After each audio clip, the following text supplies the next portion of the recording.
que le catalanisme, on peut le définir comme le mouvement politique qui défend l'idée que la Catalogne est une nation.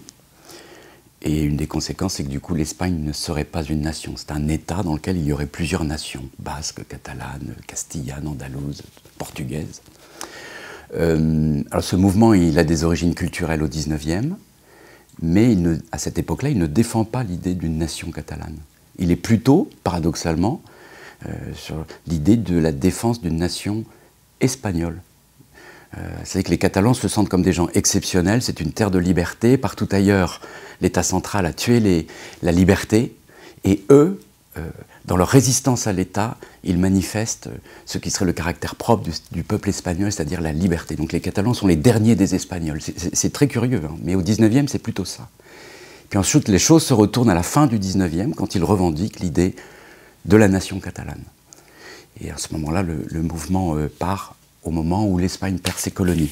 Donc c'est très surprenant parce qu'on n'a pas du tout cette vision du XIXe siècle et on ne comprend pas très bien les choses. Alors le retournement est aussi assez surprenant. Comment on est passé d'un catalanisme culturel et régional à un catalanisme national, tel qu'il l'est aujourd'hui. Et la caractéristique, c'est contrairement au Pays Basque, que le catalanisme recouvre tout le spectre politique, de l'extrême gauche jusqu'à la droite. Tous les partis se meuvent plus ou moins dans un cadre qui est celui de la croyance dans l'existence de la nation catalane. Alors, ce catalanisme, il a, je crois, deux caractéristiques. Il n'est pas du tout indépendantiste au moment où il naît, à la fin du XIXe et au début du XXe. Au contraire, il défend l'idée de l'autonomie à l'intérieur de l'État espagnol. Et cette idée, il l'a défendue de manière absolument constante. Et l'indépendantisme est tout à fait minoritaire. On sait qu'il naît juste après la Première Guerre mondiale. C'est à ce moment-là que naît le fameux drapeau que l'on voit là dans les rues, qui est d'ailleurs une imitation du drapeau cubain. C'est par hasard. Et l'indépendantisme reste un courant minoritaire à l'intérieur d'un catalanisme qui est majoritairement autonomiste.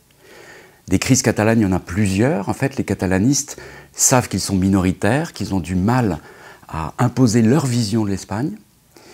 Mais ils tapent à des moments très particuliers, c'est lorsqu'ils perçoivent que l'État central est faible.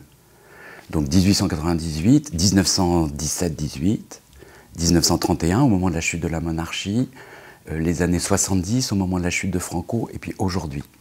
Mais il y a une constante qui échappe souvent, je crois, aux gens, c'est que le catalanisme, c'est vraiment une pensée de la nation catalane, naturellement, mais c'est aussi une pensée de la réforme de l'Espagne.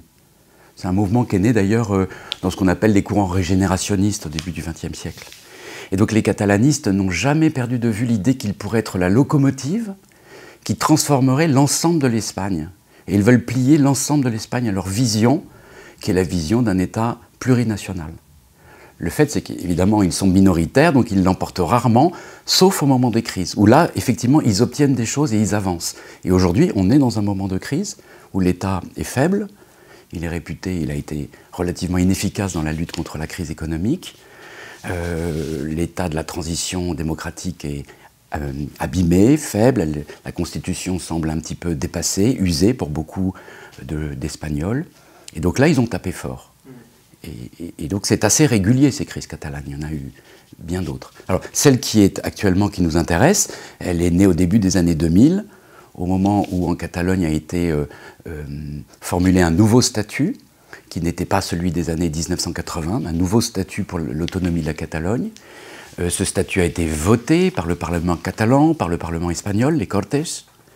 Il a été validé par un référendum en 2006. Et puis finalement, le Parti populaire, le parti de la droite espagnole, a porté le cas devant le tribunal constitutionnel qui a refusé de valider ce statut en 2010. Et c'est à ce moment-là qu'une opinion largement autonomiste, qu'il avait toujours été dans les années 70, 80, 90, a basculé de manière extrêmement rapide et très surprenante du côté de l'indépendance en disant « voilà, il n'est plus possible de dialoguer avec l'État espagnol ».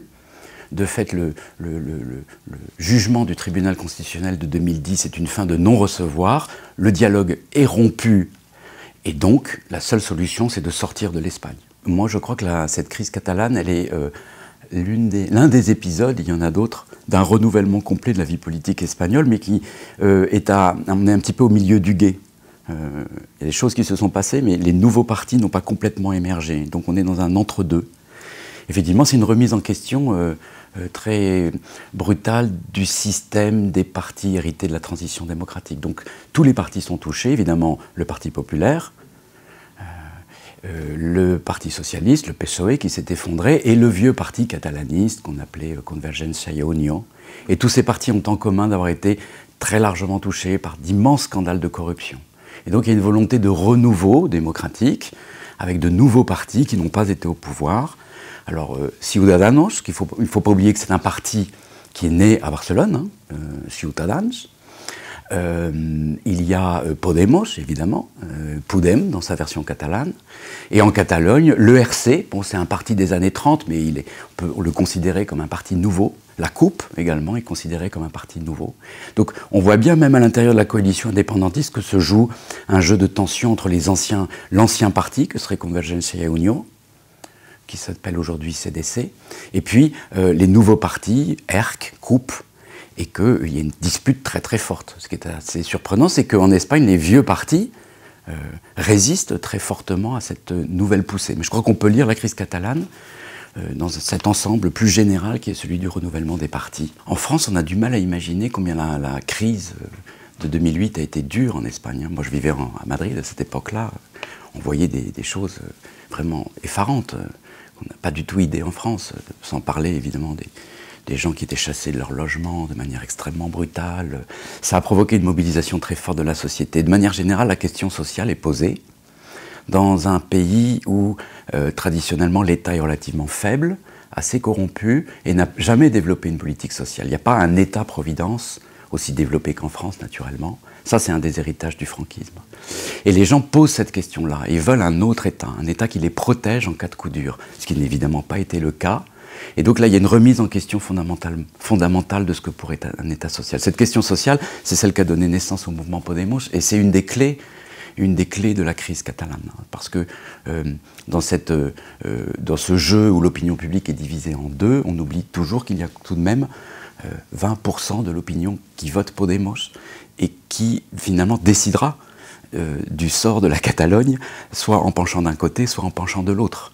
Donc la clé de la résolution, elle est c'est Ada Colau, c'est la maire de Barcelone. C'est probablement elle qui a la clé de la résolution de la crise catalane.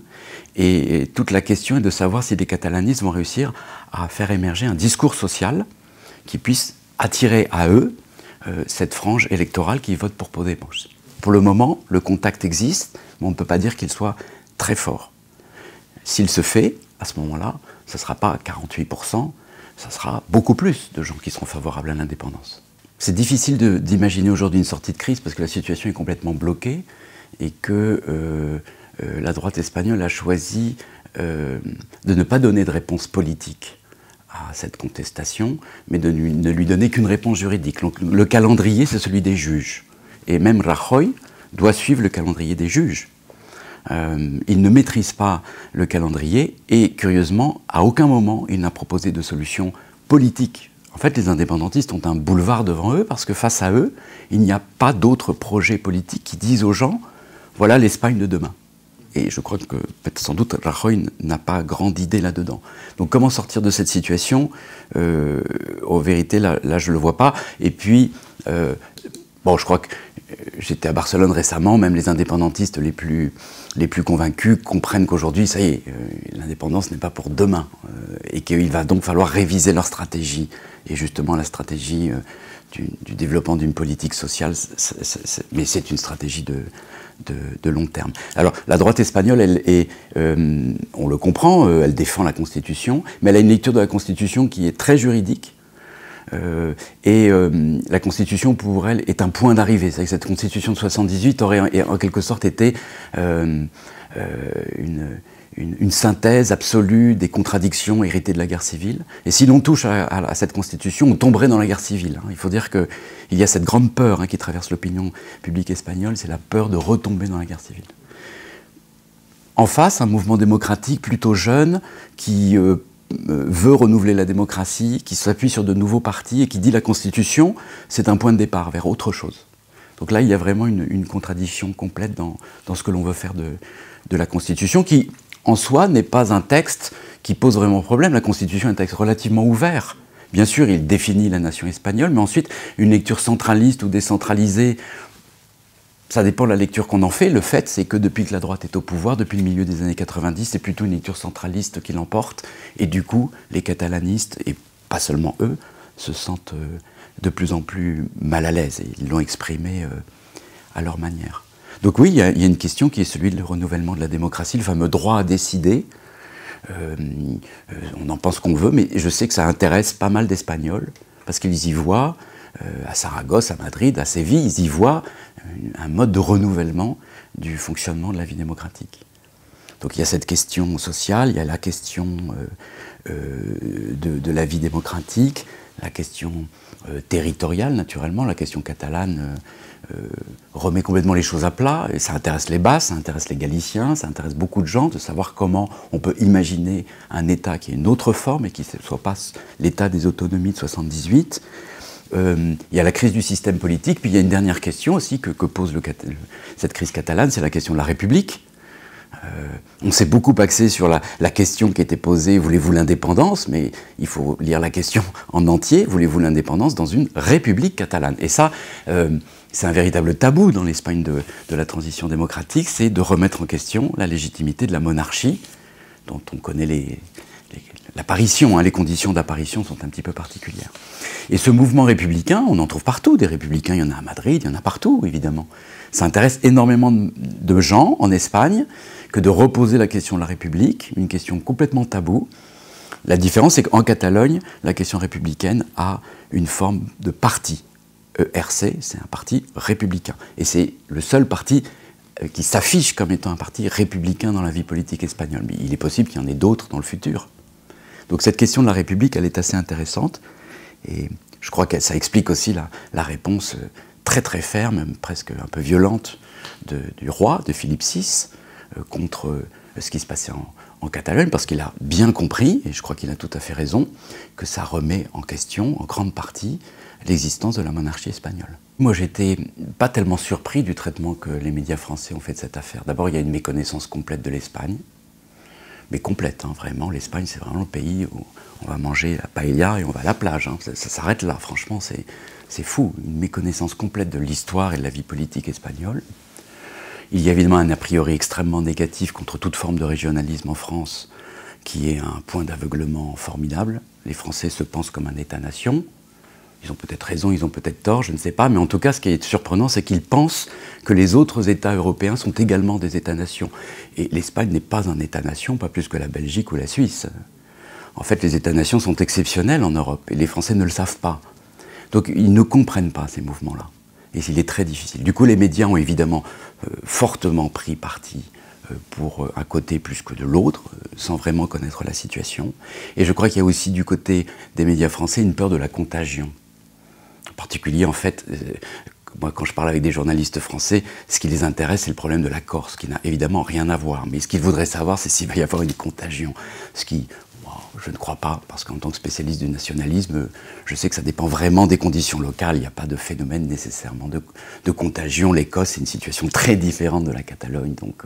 Donc tout ça contribue à une forme d'aveuglement généralisé, qui n'est pas complètement absolu, naturellement.